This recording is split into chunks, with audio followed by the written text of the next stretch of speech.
On September 25, 1513, a Spanish conquistador climbed a peak in the mountains of Panama, looked south, and saw something that no European eye had ever seen before. An ocean. Not the Atlantic that had carried him from Spain. Not the Caribbean that he had been sailing and raiding and governing for a decade. Something entirely new, a vast, still, impossibly blue expanse of water stretching to a horizon so distant and so unbroken that it seemed to belong to a different world entirely. Which, in every sense that mattered, it did. His name was Vasco Núñez de Balboa. He was 38 years old, technically a fugitive from debt collectors, recently saved from a conspiracy to have him beheaded, and about to become the first European in history to gaze upon the ocean that covers more than a third of the Earth's entire surface.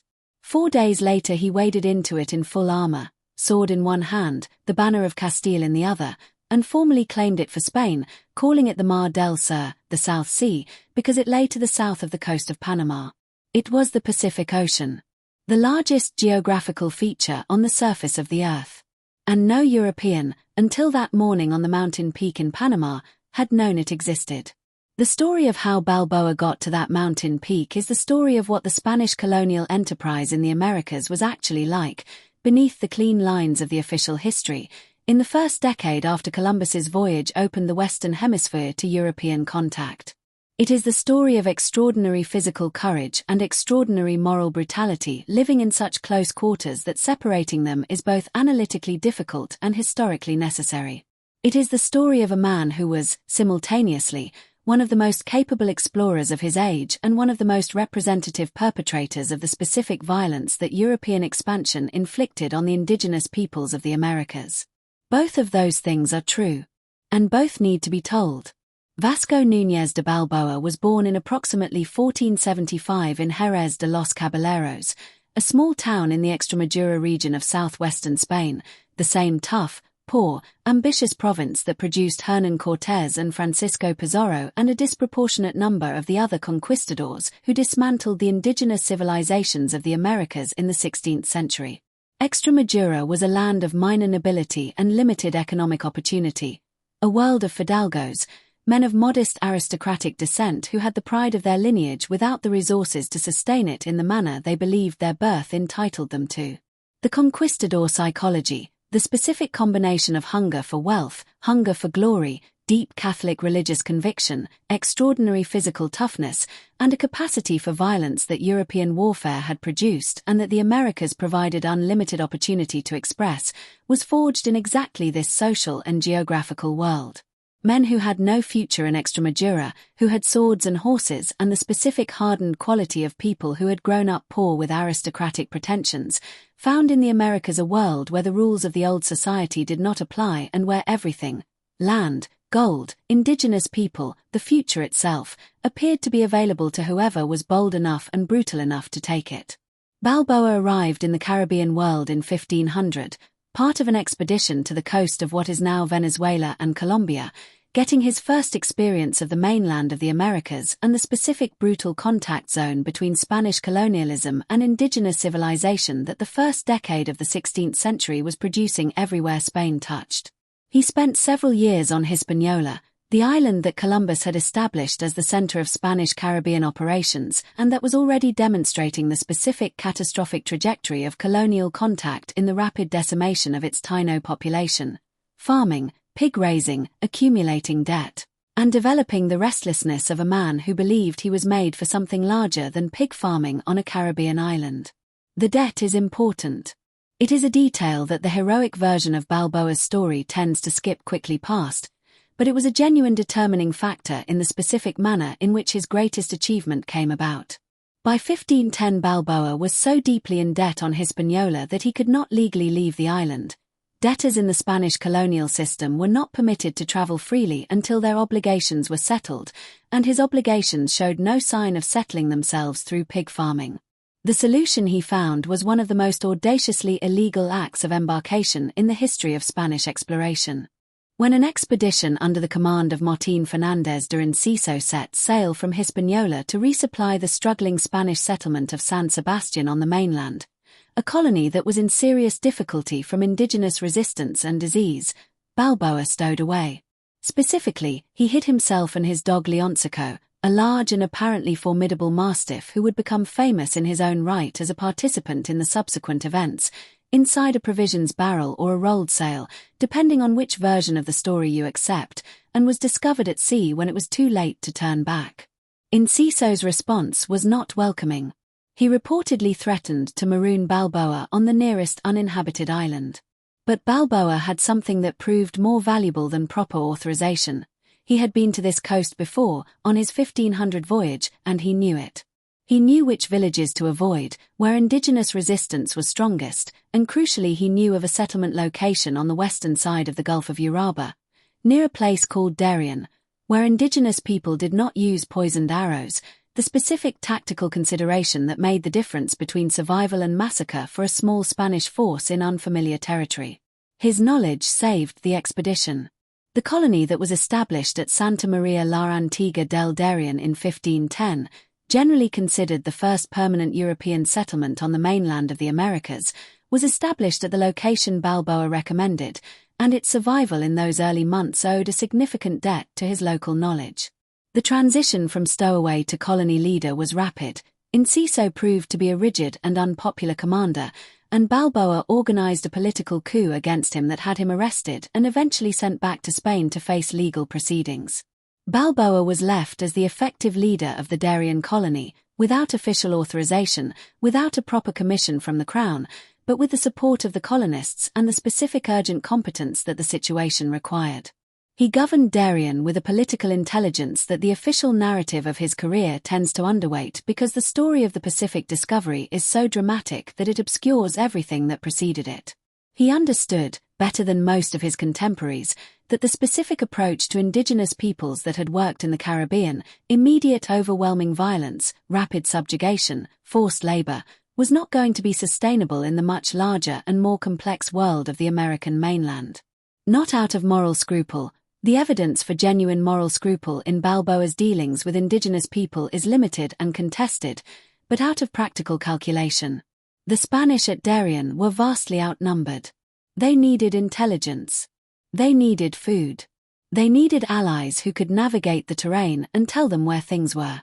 He formed alliances with indigenous chiefs, Carreta, whose daughter he took as a companion in an arrangement that combined coercion and genuine political partnership in the specific manner of colonial contact, using diplomatic skill and the specific advantages that European weapons provided to build a network of relationships that gave him the human intelligence he needed to understand the world he was operating in. It was from these relationships, from the indigenous allies who told him of the things they knew about the lands to the south and west, that the first European knowledge of the Pacific Ocean came. The moment of revelation is one of the most famous scenes in the history of exploration. In approximately 1511, the exact year is disputed, Balboa was at the court of a chief named Camagra, whose son was watching the Spanish quarreling over the division of some gold and who responded to the spectacle with a speech that has been preserved in multiple historical sources with the specific quality of a communication so unexpected and so consequential that everyone present felt its weight immediately. "Why do you argue over such a small amount?" the chief's son reportedly said. Some version of this speech appears in every major historical account, though the exact words vary. "When I can tell you of a land to the south where the people eat from plates of gold and where there is more gold than you have seen in your entire lives. To reach it you will need to cross a great ocean and conquer a powerful king. But if you go with enough men and enough courage you will find more gold than you can carry." The information, describing what was clearly the Pacific Ocean to the south and the wealth of the Inca Empire beyond it, struck Balboa with the force of a transforming revelation. He wrote to the Spanish crown immediately, reporting what he had heard and requesting permission and reinforcements to mount an expedition south across the isthmus to find this ocean and these lands. He did not wait for the reply. He could not wait for the reply. His political situation in Darien was precarious. Enciso had reached Spain and was filing legal complaints against him, and he knew that an official commission to govern the mainland colony was likely to arrive with someone else's name on it. The discovery of an ocean and a path to the legendary wealth of the South was the only thing that could save his position, and it had to be accomplished before his enemy's influence reached the point where he could be removed, tried, and executed for the illegal coup he had staged against Enciso. He assembled a force of approximately 190 Spaniards and several hundred indigenous allies and guides in September 1513. The crossing of the Panamanian Isthmus, approximately 80 kilometers of some of the most difficult terrain in the Americas, through jungle so dense that the undergrowth had to be cut by hand, across rivers in flood, through mountains whose slopes were controlled by hostile indigenous chiefs who had no reason to allow Spanish passage, took 25 days of extraordinary physical effort. The violence of the crossing was real and was severe. Several indigenous chiefs who resisted the passage of the Spanish column were attacked and their communities destroyed with the specific disproportionate violence that Spanish forces used systematically to communicate the cost of resistance. The use of dogs, including Balboa's own Leoncico, against indigenous people was a practice of the Spanish colonial enterprise that the contemporary sources record without apparent discomfort and that the modern reader encounters with the specific revulsion that the gap of 5 centuries of moral development produces. And yet the physical achievement was genuine and was extraordinary.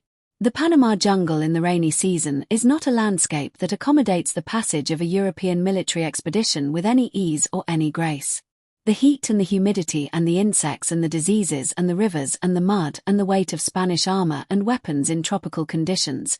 The physical demands were severe enough that significant numbers of men fell sick during the crossing, and Balboa himself was ill for part of the journey, continuing despite fever with the specific driven quality of someone who understands that stopping is more dangerous than continuing.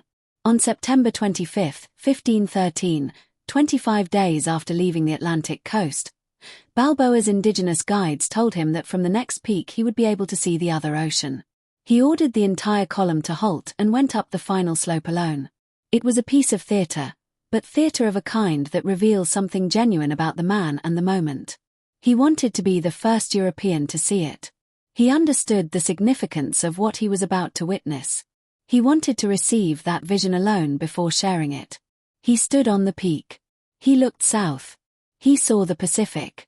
He reportedly wept. The sources are consistent on this detail. The man who had stowed away in a barrel, who had led an illegal coup against his commander, who had crossed the jungle in a fever, who had organized violence against multiple indigenous communities along the route, stood on a mountain peak in Panama and wept at the sight of the ocean that justified everything. He called the rest of his men up to see. They sang the Te Deum, the ancient Christian hymn of thanksgiving, on the mountain peak in Panama while the Pacific shimmered below them in the September light. Then they went down to the sea. 4 days later, on September 29, 1513, Balboa waded into the Pacific in full armor, sword raised, the banner of Castile in his other hand, and formally claimed the ocean and all lands washed by it for the Spanish crown in a ceremony whose legal standing in international law was, even by the standards of the age, remarkably creative. He was claiming an ocean. The largest ocean on earth. In the name of a Spanish monarchy that had no idea it existed. The letters he sent back to Spain describing the discovery, written with a clarity and a precision that his enemies found harder to dismiss than his illegal governorship, secured a temporary reprieve. The crown was impressed. A new governor of the mainland was dispatched, but Balboa was given an official commission as adelantado of the South Sea and was charged with exploring and exploiting the newly claimed ocean, with the Inca Empire as the ultimate goal. He never reached it. The new governor, Pedro Arias de Vila, known in the historical record as Pedrarias, a man of significant cruelty and significant political cunning, arrived in Darien in 1514 with a large force and a commission that made Balboa his subordinate. The relationship between the two men was immediately hostile and immediately political. Pedrarias saw in Balboa's fame and his indigenous alliances and his commission for the South Sea a rival whose success would be at his own expense. Balboa understood the danger but could not fully neutralize it. His attempts to balance loyalty to Pedrarias with the independent action that his South Sea Commission authorized produced the specific fatal ambiguity of a man caught between two obligations that could not both be honored. Balboa spent the years after the Pacific discovery building ships on the Pacific coast, an extraordinary logistical achievement that required carrying timber and iron and equipment over the mountains from the Atlantic side, preparing for the expedition south that he believed would bring him to the Inca Empire and the wealth that the chief's son at Camagra's court had described. He was close. He had 4 ships ready. He had a force assembled. He had the indigenous knowledge and the relationships that gave him a genuine chance of reaching what Francisco Pizarro would eventually find. Using Balboa's groundwork, his roots, his information, a decade after Balboa's death. In January 1519, Pedrarias summoned Balboa to a meeting on the pretext of discussing the forthcoming expedition. Balboa went. He was arrested on charges of treason, the specific legal machinery of Spanish colonial justice being capable of producing a capital charge against almost anyone when the political will to do so existed. He was tried before a judge who was Pedrarias' son-in-law. He was convicted. He was beheaded in January 1519 at Acla on the Caribbean coast of Panama, approximately 44 years old, within sight of completing the expedition that would have established his place in history beyond any possible dispute. Pizarro, who had served under Balboa and who witnessed the execution, used Balboa's ships and Balboa's knowledge and Balboa's Pacific routes to find and conquer the Inca Empire a decade later, an achievement that made Pizarro famous and wealthy beyond imagination, and that was built, substantially, on foundations that Balboa had laid and died before he could use.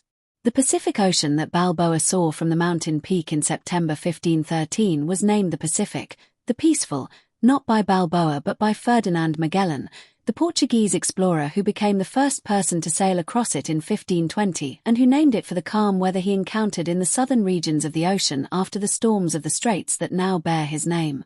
Magellan reached the Pacific through the southern tip of South America, a route whose existence had been suspected but never confirmed before his voyage, and crossed it to the Philippines, where he was killed in a local conflict before completing the circumnavigation that his crew accomplished without him. The ocean that Balboa saw from the mountain was the same ocean that Magellan crossed. The ocean that Cook mapped and Darwin sailed and Melville wrote about and the Apollo astronauts looked down upon from the moon, the ocean that covers more of the Earth's surface than all of its land combined, was first seen by European eyes from a mountain peak in Panama on a September morning in 1513 by a man who had stowed away in a barrel and was trying to stay ahead of his creditors and his political enemies long enough to achieve something that would justify everything. He achieved it. And then the political machinery of the Spanish colonial enterprise, the same machinery that had made the achievement possible, took his head before he could do anything more with it. The peak is still there. The Pacific is still visible from it on a clear day.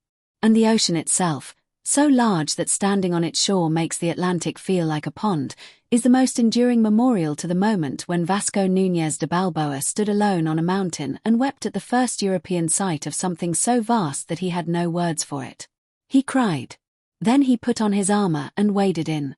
That, in its entirety, is the Conquistador.